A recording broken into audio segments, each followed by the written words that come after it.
Alhamdulillah. Alhamdulillahillazi arsala rasulahu bil huda wa dinil haqq liyudhhirahu 'ala ad-dini kullih walau karihal kafirun. Ashhadu an la ilaha illallah wahdahu la syarika lah wa ashhadu anna Muhammadan 'abduhu wa rasuluhu man la nabiyya ba'dah. Allahumma shalli wa sallim ala hadzal nabiyil karim Sayyidina Muhammadin wa ala alihi wa ashabihi wa ansarihi wa junudihi wa man jahada fi sabilillahi ila yaumiddin. Amma ba'du. Faqad qala Allah Ta'ala bil Qur'anil Karim, a'udzu billahi minasy syaithanir rajim. Bismillahirrahmanirrahim. Ya ayyuhalladzina amanu taqullaha haqqa tuqatih wa la tamutunna illa wa antum muslimun. Shadaqallahul azim. Hadirin jamaah salat Jumat yang dimuliakan Allah Subhanahu wa taala.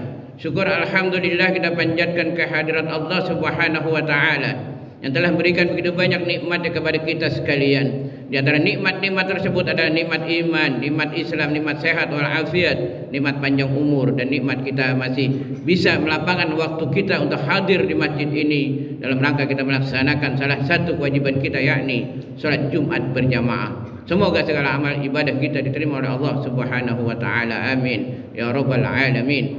Salawat serta salam tak lupa pula kita sampaikan kepada Nabi kita Muhammad sallallahu alaihi wasallam, pada keluarganya, para sahabat, dan juga para pengikutnya ila yaumiddin. Ma'asyiral muslimin yang dimuliakan Allah Subhanahu wa taala. Tema khutbah hari ini adalah menggapai pahala melalui amalan-amalan sunnah. Jadi banyak amalan-amalan sunnah, puasa sunnah, salat-salat sunnah dan sebagainya. Yang ini kalau kita kerjakan berdasarkan hadis-hadis sahih, pahalanya cukup besar. Kalau kita bisa dan ada waktu, coba kita kerjakan. Jangan kita tinggalkan, jangan kita sia-siakan. 2 bulan yang lalu selesai kita puasa Ramadan, ada puasa sunnah 6 hari di bulan Syawal. Hanya 6 hari di bulan Syawal, boleh di awal, boleh di tengah, boleh di akhir, boleh tidak beraturan. Pahalanya cukup besar. Man shoma Ramadana summa atba'u sittan min Syawalin kana kasyamid dahri, kata Rasulullah sallallahu alaihi wasallam. Barang siapa puasa di bulan Ramadan, selesai Ramadan masuk tanggal 2 sampai selesai bulan Syawal, dia iringi, dia ikuti, dia tambah dengan puasa sunnah di bulan Syawal 6 hari, seakan-akan dia puasa setiap hari selama 1 tahun.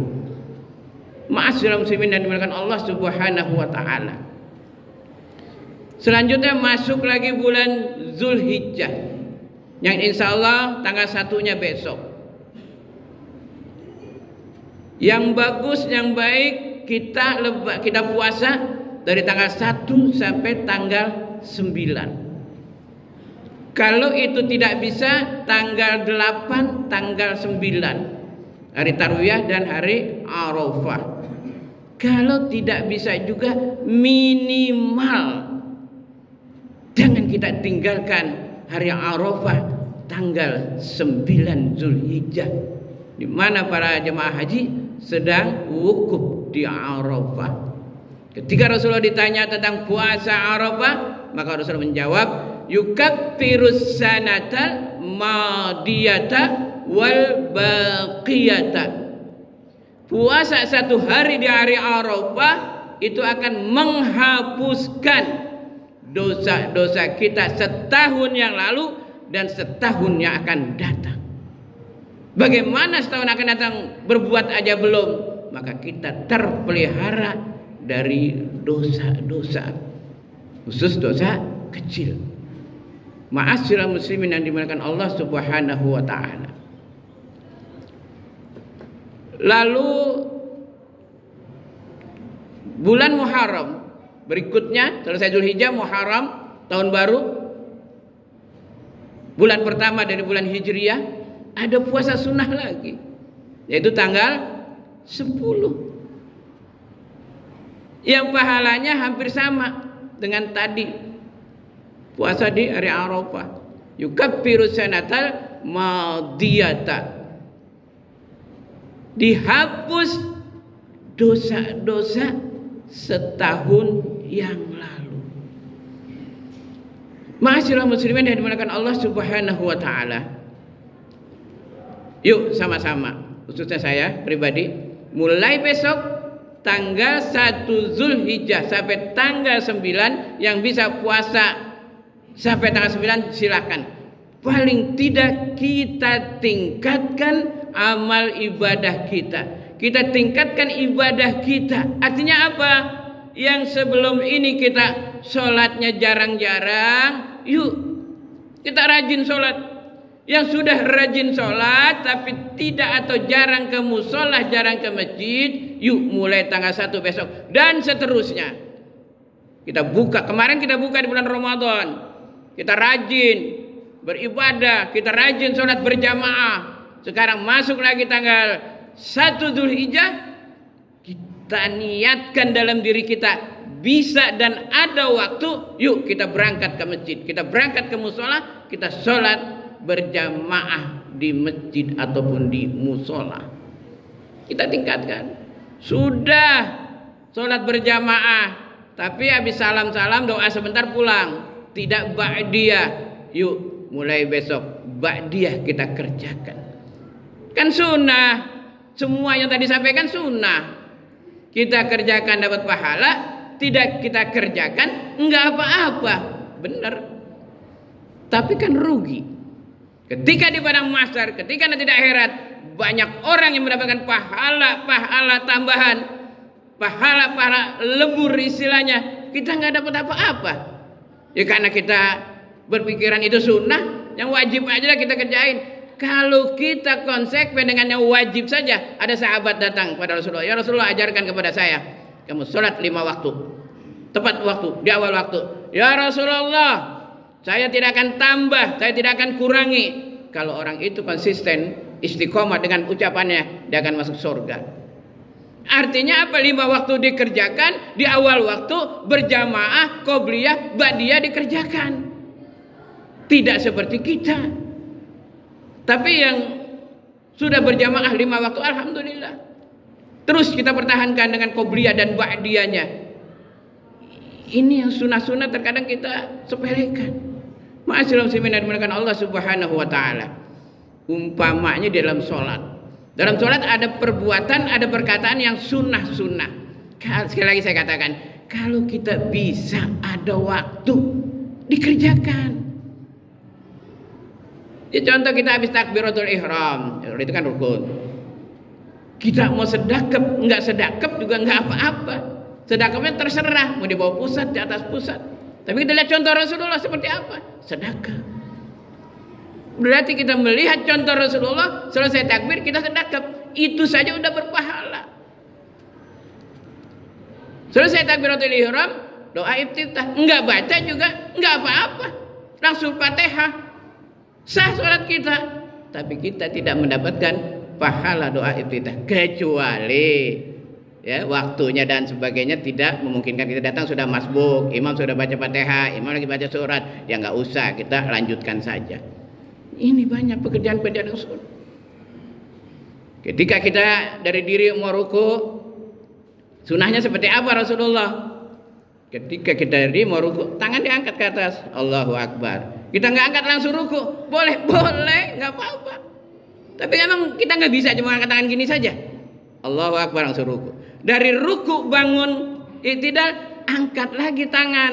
Enggak angkat, enggak apa-apa. Kan enggak berat, enggak susah, enggak merepotkan dan tidak memakan waktu. Tinggal angkat aja gitu. Tapi kan ada orang banyak, ya kan? Sami Allah liman hamidah, tangan enggak diangkat. Ini emang sunnah. Tapi kalau kita kerjakan sekali lagi, itu mendapatkan pahala. Selesai Fatihah, kita enggak baca surat, ya kan? Waktu ada, imam lagi baca ya, surat dan sebagainya, kita nggak bisa ada waktu, kita nggak baca, nggak apa-apa. Tapi kalau kita baca, semakin panjang surat yang kita baca, semakin banyak pahala. Semakin panjang imam membaca surat dalam dia menjadi imam, kita dengarkan saja. Semakin panjang dia baca surat, maka semakin banyak pahala yang kita dapatkan. Memang itu sunnah. Bahwa salat subuh, salat isya itu agak panjang, terutama subuh. Wah, imam panjang nih baca. Hari Jumat saja ada subuh, ya kan? Ada sujud tilawahnya itu disunahkan, tapi jarang yang seperti itu. Atau sabihis minimal sama al-ghasyiyah kalau hari Jumat. Itu kita dengarkan. Semakin panjang, semakin banyak dia baca, semakin banyak pahala yang kita dapatkan dari sunnah-sunnah. Kita tidak, sekali lagi tidak baca surah, habis Allahu Akbar, baca Fatihah, salat wajib. Kita ruku, tak bangun dan sebagainya. Itu sah sholat kita. Tapi sayang, ada waktu bisa, tapi kenapa kita tidak kerjakan? Dan seterusnya masih banyak lagi masalah-masalah sholat. Ayo, semua terutama masalah sholat, gerakan perkataan yang memang itu tidak wajib kalau kita tidak kerjakan, sah sholat kita kalau ada waktu dan bisa kita kerjakan. Kalau selesai kita baca tahiyat, wajibnya salam pertama, langsung, nggak usah salam ke kiri, ke kanan, sah udah, nggak usah ke kiri. Tapi emang susah, cuma nengok ke kiri doang. Ada yang seperti itu, apalagi di sholat sunnah. Assalamualaikum warahmatullahi wabarakatuh. Udah ke kiri enggak? Kan enggak berat, cuma nengok kiri doang. Assalamualaikum warahmatullahi wabarakatuh. Kenapa ogah banget? Itu emang sunnah. Masyaallah muslimin yang dimuliakan Allah Subhanahu wa taala. Ada lagi sunnah yang kita kerjakan hanya 2 rakaat. Ini sering saya sampaikan di sini juga, baik Ramadan maupun Jumat. Apa itu? 2 rakaat sebelum sholat subuh, habis azan sebelum qomat. Baik kita di rumah maupun di masjid mushola. Kalau rumah kita dekat ya kita di rumah, setelah kita berangkat. Pahalanya gede banget. Kalau Betawi bilang besar. Rakaatul fajri khairum minad dunya wa ma fiha. 2 rakaat selesai azan sebelum qomat sholat subuh, itu pahalanya lebih baik, khairum minad dunya wa ma fiha, lebih baik daripada dunia beserta isinya. Sekarang orang terkaya di dunia siapa? Berapa triliun uangnya? Baru 1 orang. Dikumpulkan semua, seluruh dunia dikumpulkan itu uang, itu barang-barang yang sudah ya terangkat yang di bawah tanah, di bawah lautan, dan yang belum masih banyak lagi. Itu masih lebih baik, lebih banyak, lebih besar pahalanya ketika kita sholat sunnah 2 rakaat sebelum sholat subuh, sebelum qomat. Kalau ada waktu, makanya bangun kalau bisa usahakan sebelum azan kita sudah bangun. Bisa sholat 2 rakaat sebelum azan, sebelum fajar dan sebagainya. Masyaallah muslimin yang dimuliakan Allah Subhanahu wa taala. Yuk. Walaupun amalan-amalan sunnah, kalau ada waktu sekali lagi dan kita bisa. Nah, khusus untuk tanggal 1 besok sampai tanggal 9 atau tanggal 10, yuk kita banyakkan baca wirid, zikir, sholawat di waktu-waktu kita senggang. Yang supir lagi nyupir, yang naik motor lagi jalan, daripada bengong, kita baca apa saja. Khusus di tanggal 1 sampai tanggal 9 atau 10 bulan Dzulhijjah ini pahalanya begitu besar. Lebih besar daripada pahala jihad kata Rasulullah. Kecuali orang yang jihad dengan bawa harta, dengan membawa jiwanya, dia nggak pulang, mati di medan jihad. Masyaallah muslimin dimuliakan Allah Subhanahu wa taala. Yuk kita biasakan. Kita baca sholawat, kita baca zikir, wirid apa saya subhanallah, alhamdulillah, wala ilaha illallah, wallahu akbar. Ya, kita baca astagfirullahalazim. Subhanallah bihamdihi subhanallahil azim, astagfirullah dan sebagainya. Kita baca itu di saat-saat kita bengong, di saat-saat kita jalan, di saat-saat kita naik kendaraan, di saat-saat kita naik motor. Mulut kita, bibir kita, walaupun hanya di dalam hati. Alhamdulillah saya sudah perhatikan itu semua. Saat pagi hari pulang sholat subuh, saya pulang baca maksurat, selesai. Saya jalan-jalan, sambil bawa tasbih, saya baca subhanallah alhamdulillah wala ilaha illallah wallahu akbar 100 kali. Kita 20 menit sampai rumah. Astagfirullah alazim 100 kali. Sholawat 100 kali dan seterusnya. Alhamdulillah setiap hari sudah saya laksanakan itu. Mau tidur kita baca juga itu sebelum tidur. Jadi saya bicara, tidak hanya bicara saja, saya sudah praktekkan. Yuk, mari yuk. Masuk tanggal 1 Zulhijjah. Besok pas kebetulan, yuk. Yang sunnah-sunnah kita kerjakan puasa kalau bisa dari tanggal 1 sampai tanggal 9. Kalau tidak bisa minimal tanggal 9-nya hari Arafah. Dan di hari-hari itu kita banyak berzikir, kita banyak wirid, kita banyak baca sholawat. Sehingga di suatu saat nanti di akhir ayat kita akan mendapatkan gambaran-gambaran dari Allah Subhanahu wa taala di depan mata kita, pelupuk mata kita, ini yang kamu lakukan selama ini sehingga pahalanya begitu besar. Dan terus selesai Syawal kita kerjakan terus amalan-amalan, wirid-wirid, zikir-zikir yang pastinya salat wajib 5 waktu kita usahakan untuk selalu berjamaah di masjid, di musola selagi tidak ada uzur syar'i. Barakallahu li wa lakum bil Qur'anil Karim wa nafa'ani wa iyyakum bima fihi minal ayati wa dzikril hakim.